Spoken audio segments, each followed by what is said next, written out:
তেহরানের পারমাণবিক কর্মসূচি এবং চলমান সংঘাত নিরসনে ট্রাম্প প্রশাসনের সঙ্গে ইরানের দীর্ঘমেয়াদী আলোচনার পর অবশেষে একটি কার্যকর যুদ্ধবিরতি প্রস্তাব সামনে এসেছে। বুধবার ইরানের ওপর হামলা বৃদ্ধির পরিকল্পনা স্থগিত করার ঘোষণা দিয়ে আমেরিকার প্রেসিডেন্ট ডোনাল্ড ট্রাম্প জানান, ইরানের পক্ষ থেকে একটি বাস্তবসম্মত প্রস্তাব পেয়েছেন তিনি।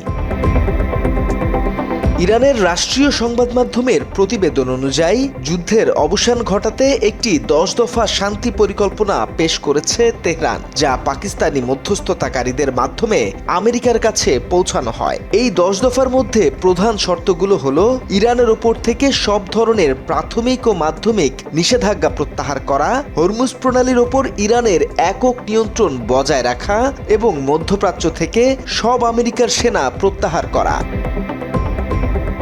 এছাড়া ইরান ও তার মিত্রদের ওপর সব ধরনের হামলা বন্ধ করা, হিমায়িত ইরানি সম্পদ অবমুক্ত করা এবং যে কোনো চুক্তিকে আন্তর্জাতিক আইন অনুযায়ী বাধ্যতামূলক করতে জাতিসংঘের নিরাপত্তা পরিষদে বিল পাশের শর্ত দেওয়া হয়েছে। ইরানের সুপ্রিম ন্যাশনাল সিকিউরিটি কাউন্সিল এক বিবৃতিতে জানায়, এই প্রস্তাব কার্যকর হলে তা হবে ইরানি জাতির জন্য একটি বিশাল কূটনৈতিক বিজয়।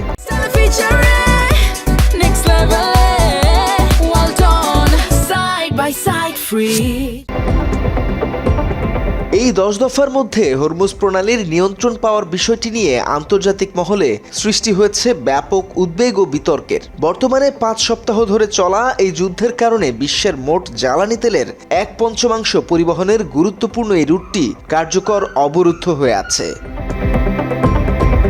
Desk report, Bangla addition.